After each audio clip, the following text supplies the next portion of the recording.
Hello you beautiful peeps, my name is John, welcome to my channel. Today we've got the RLAARLO AM-X12, the brushless monster that I absolutely love.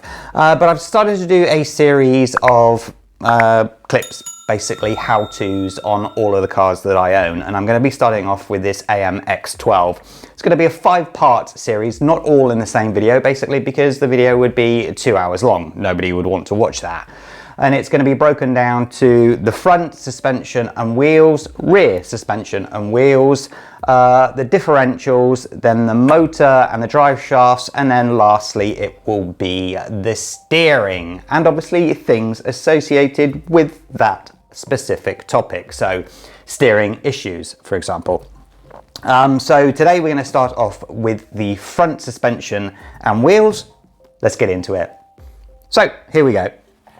Firstly, we need to take off the front wheel nut. Then when you take that off, sometimes the small hex comes with it, but as you see in this instance, the hex has remained there. So once I lift this hex off, there will invariably, in most cars, be a pin, but on this one, they've got a little gash system. Which I'll show you a little bit more in detail. Make sure you keep the hex nice and safe, and then we are left with that as so. So I'm going to be working on the theory of, for example, you need to swap a CVD or the swing arm itself. So we'll start off with the CVD. We can get into relatively easy. You just have to take off one of the tie rods here. So grab a set of pliers and twist the ball joint off like so. The whole arms come off in this case, but that's fine, no problems there. On this specific model, you have an anti-roll bar as well that you need to obviously negotiate to get that out. And in this instance, we have to take off the anti-roll bar. Yes, we do. But seeing as I'm stripping this down anyway, I'm going to show you the long-winded way, let's say. Now on this car, there is the Allen key that they have here. So as you can see, Allen key goes in. What you do is this is to take off this whole section here.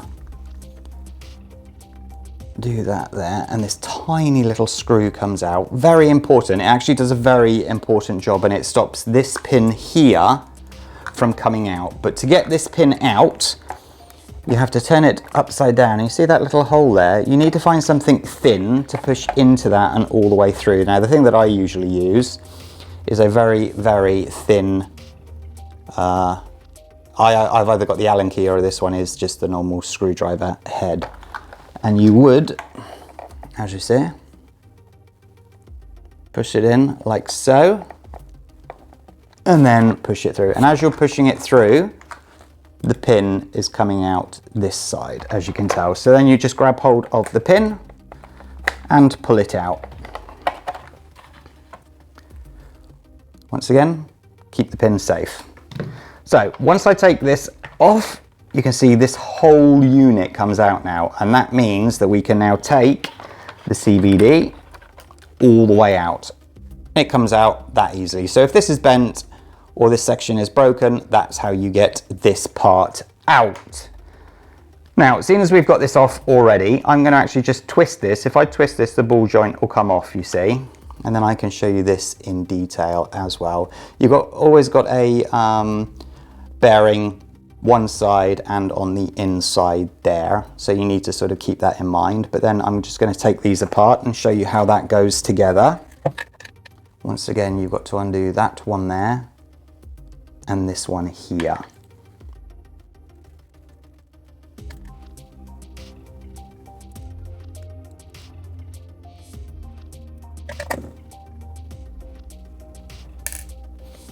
Then we have these two. Because I've taken the 2 screws out, if I turn this upside down, you see how this will now come out like so. But please take note that there's 2 little bushings here. They have to be kept safe because obviously they need to go back in, and they look like those. So they would go back into this part here afterwards. So that's that part broken down. I'm going to push one of the bearings out so that we can get the sizes. There we go. And the bearing size is inner diameter 0.20 inches, and that is 5.1 millimeters. Then the outer diameter is 0.35 inches, 9.9 millimeters, which I believe would be the 10 there as well. I'll just check the other bearing. 5.1. So yeah, they are identical, which is good to know. So that's that section there. That's obviously taking the wheel hub apart. I will put all of those there and then bring this back in again. Now, broken shock, or you need to take the shock off to refill it, check it. You have to take this nut off here, which means putting the screwdriver the other side to hold that. I will take the shell off.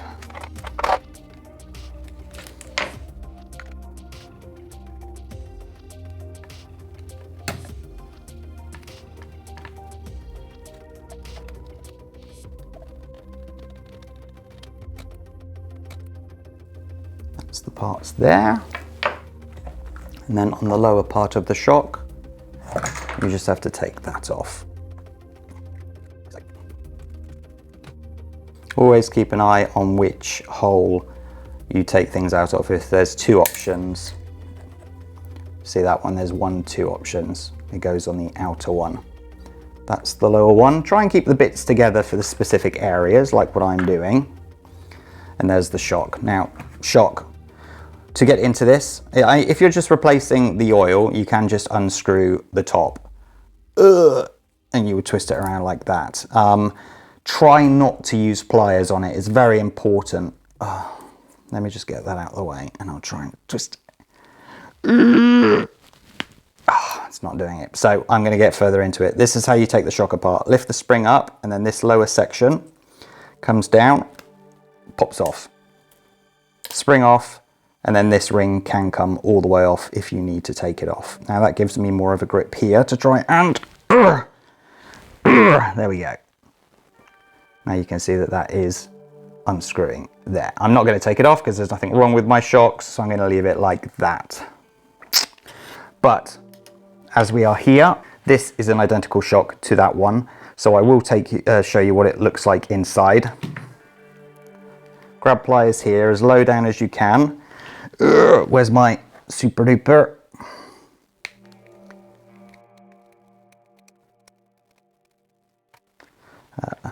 Like so. Then push this up, it comes all the way out. That's what it looks like. It's got the little pin holding the shock plunger there. Then inside you can see that if I unscrew the bottom, this one could potentially be a lot tighter. I don't like using pliers upon them.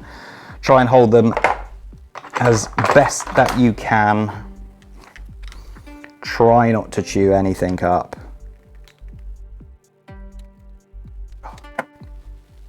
Oh, that is on so tight. They wouldn't usually be on this tight. This is from the WL Toys, obviously, not the RLAARLO. You can see it is coming off, but blimey. Super glued. Right, now we've got that off.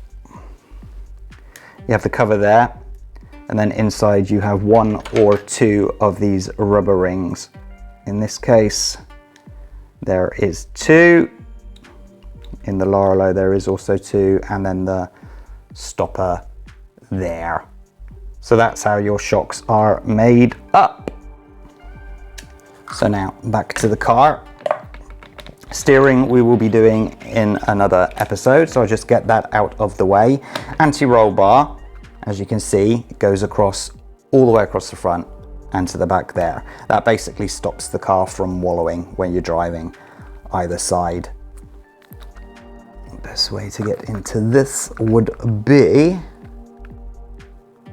yes, okay.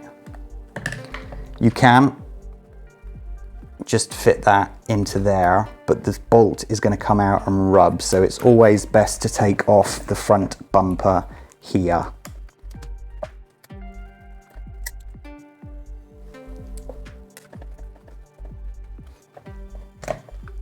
That just slides out, and now you've got access to the bolt. Now in here, the bolt, sorry. In here, you see that there's the nut that you need to hold onto, which is why I have a set of these. I use these the most on absolutely everything. So, get in. Ooh, maybe go in that way.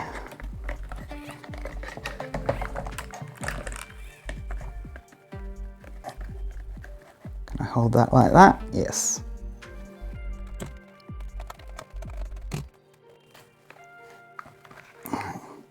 Here comes the nut. Ooh. Actually quite small, so make sure you keep that one nice and safe.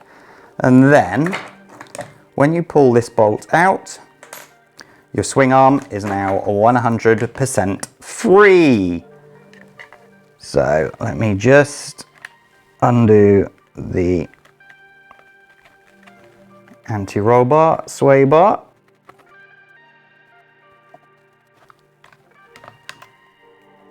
Just going to leave that in there. That's your swing arm. If it's bent, you can heat it up a little bit and bend it back into position. And then the last little bit that I wanted to show you was the anti-roll bar. You see how it's fitted here, just underneath this. The WR toys have got the same design as well. And you saw how it fitted onto the swing arm. Now to put everything back together is just the reverse of what I've just shown you. So that should be pretty much self-explanatory. So I thank you so much for watching. Hit the subscribe button, hit the like button. I'll catch you next time. Don't forget to watch the differential one next time. Bye-bye.